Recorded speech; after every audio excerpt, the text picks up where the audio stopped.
اللهم صل على سيدنا محمد وعلى آل سيدنا محمد وبارك وسلم.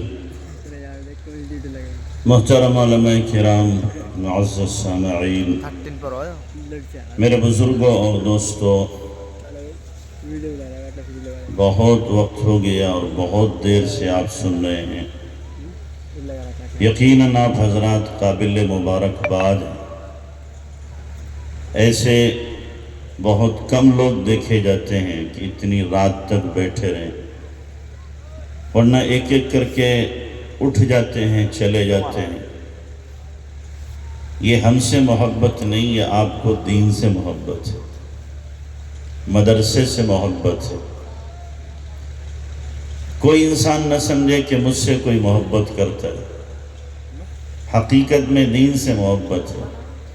میں کہا کرتا ہوں، مثال کے طور پر میں ہوں، اللہ نہ کرے خدا نہ خواستہ میں یہ چولا اتار دوں دین کا اور دوسرا لباس پہن لوں، کوئی مجھے تھکنے کے لیے بھی تیار نہیں ہوگا، کوئی سلام کو بھی تیار نہیں ہوگا. چاہے میں تقریر کر لوں، پڑھا لوں، لیکن کوئی پوچھنے والا نہیں. جو پوچھا جا رہا ہے وہ اس لیے کہ ظاہری دین ہے، حقیقت تو اللہ ہی جانتا ہے. ظاہری دین ہے.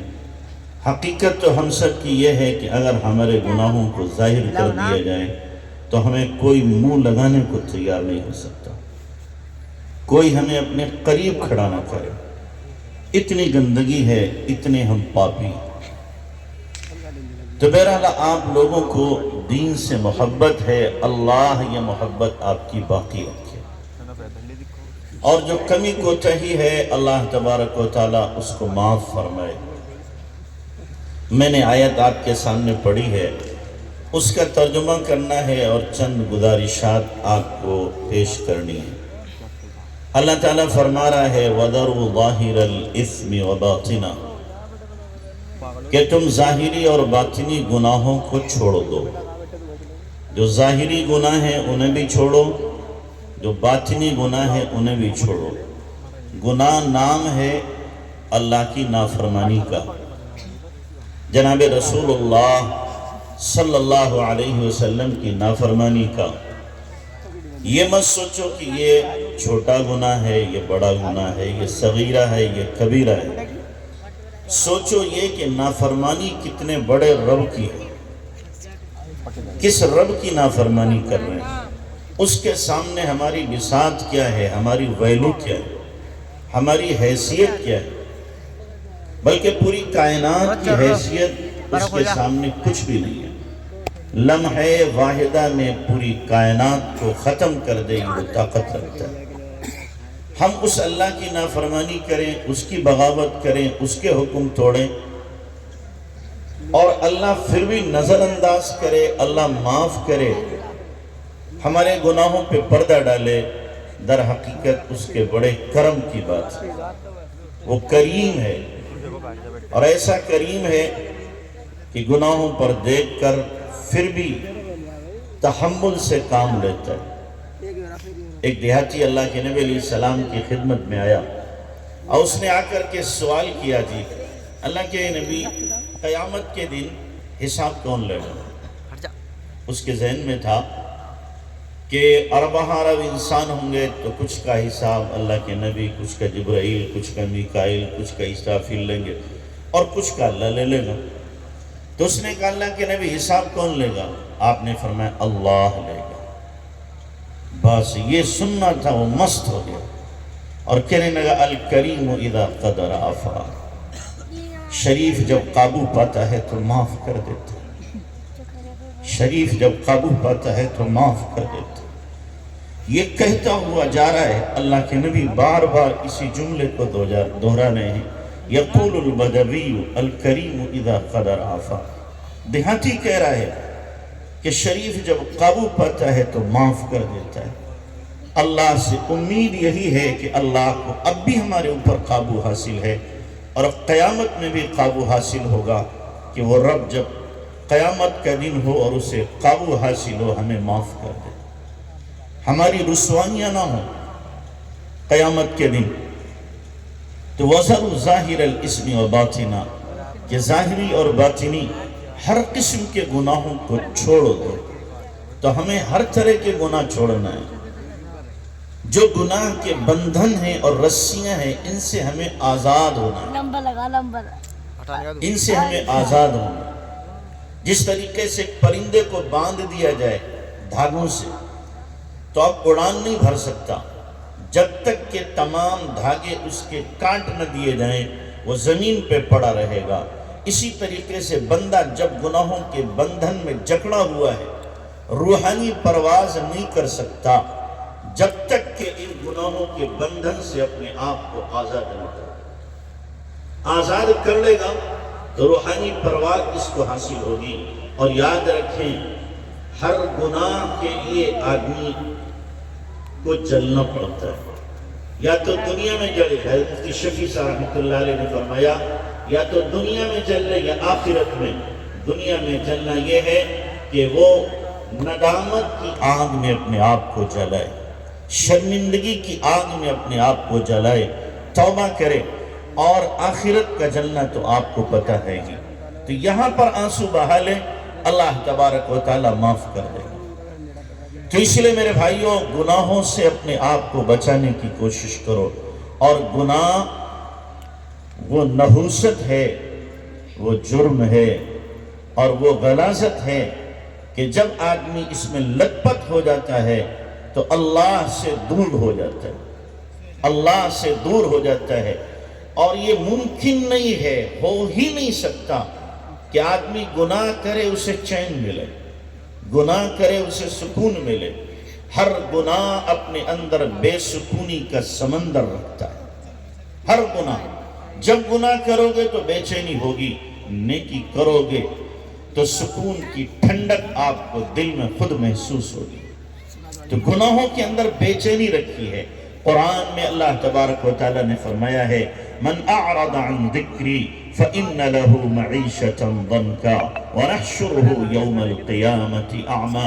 کہ جو میرے دین سے، ذکر سے، قرآن سے اعراض کرے گا ہم اس کی زندگی کو گھٹن والی زندگی بنا دیں گے. گھٹ گھٹ کے جیے گا، روز مرے گا، روز جیے گا. یہ نہیں ہو سکتا کہ آدمی ہوشیاری سے، کامیابی سے چھپ کر کے گناہ کرے اور اس کے بعد سوچے مجھے چین ملے گا. نہیں، 7 تالوں کے اندر بھی جا کر آپ گناہ کرو گے. یہ گناہ آپ کے چہرے پر سیاہی کو دکھائے گا اور اہل بصیرت اس سیاہی کو دیکھ کر پہچان لیں گے. یہ گناہ دل کے اندر بے چینی پیدا کرے گا، آپ کا سکون غارت ہو کر کے رہ جائے گا. تو اس لیے تمام گناہوں سے اپنے آپ کو بچانا ہے. تمام گناہوں سے، چاہے وہ ظاہری ہو باطنی ہو. آج کے دور میں جو سب سے بڑا گناہ ہو رہا ہے وہ آنکھ کا گناہ ہے. آنکھ کا گناہ ہے. اس آنکھ کے گناہ کی وجہ سے پھر دیگر گناہ آدمی کرنے لگتا ہے. آنکھ قابو میں نہیں ہے. آج کے دور میں ایک اللہ والے کا قول ہے اس دور کا ولی ہے وہ شخص جو اپنی نگاہوں پر قابو کرے. اس دور کا ولی. ہماری نگاہیں قابو میں نہیں رہتی. جب کہیں باہر جاتے ہیں، اندر جاتے ہیں، بازار میں جاتے ہیں تو ہماری نگاہیں دائیں بائیں آگے پیچھے سامنے پڑتی رہتی ہیں اور جو بھی صورت اور مورت ہمارے سامنے سے گزرتی ہے ہماری خونخوار نگاہیں اس کا تعاقب کرتی ہیں. اور جب بدنگاہی کرے لکھ کر کے دیا جا سکتا ہے. بدنگاہی کرنے والے کو عبادت کی لذت نصیب ہی نہیں ہو سکتی. وہ یہ سوچے مجھے ذکر میں مزہ آ جائے، تلاوت میں مزہ آ جائے. وہ یہ سوچے کہ میں سجدہ کروں اور سجدے میں مجھے لذت حاصل ہو جائے. محال ہے، ہو ہی نہیں سکتا. اللہ تبارک و تعالیٰ لذت چھین لیتا ہے اور جو نگاہ کو نیچے کر لیتا ہے اللہ ایمان کی حلاوت اسے دے دیا کرتا ہے. حدیث کے اندر موجود ہے النظر سهم من سهام ابلیس مسموم من ترکه مخافتی ابدلته ایمانا یجد حلاوته فی قلبی. کہ نظر شیطان کے زہر آلود تیروں میں سے ایک تیر ہے.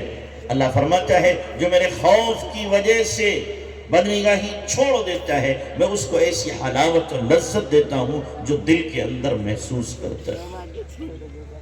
تو اس لیے اپنی نگاہوں کو قابو میں رکھو۔ اصل بات یہ ہے کہ ہم نے نگاہ اٹھانے کا مزہ چکھا ہے، نگاہ جھکانے کا مزہ نہیں چکھا، اس کی لذت سے ہم ناآشنا ہیں۔ اور قسم اللہ پاک کی، نظر جھکانے میں جو لذت ہے، نظر اٹھانے میں ایک رتی برابر بھی وہ مزہ نہیں ہے۔ نظر جھکا کے تو دیکھو، نظر نیچی کر کے تو دیکھو، اور کوئی مشکل نہیں ہے۔ جب آدمی ٹھان لیتا ہے، طے کر لیتا ہے، تو اللہ آسان کر دیتا ہے، آسان ہو جاتا ہے۔ اس دور میں، اس زمانے میں ایسے لوگ موجود ہیں جو مکمل طور پر اپنی نگاہوں پر کنٹرول کیے ہوئے۔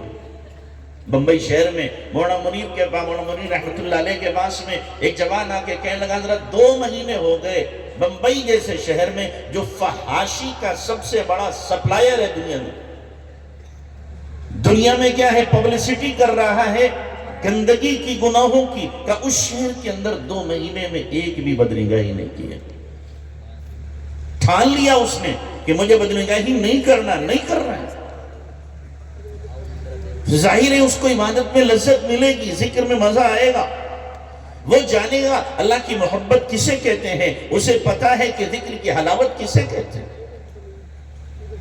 لکھیم پور میں ہمارے ایک جاننے والے ہیں، کہ 2 سال انہوں نے ایم ایس سی کی، 14 لڑکیاں ساتھ میں پڑھنے والی، اکیلا وہ بندہ پڑھنے والا، کہنے لگا حضرت قرآن پکڑ کے قسم کھا کے کہہ سکتا ہوں کہ 2 سال میں نے کسی لڑکی کو نہیں دیکھا۔ لڑکیاں ساتھ میں ہیں،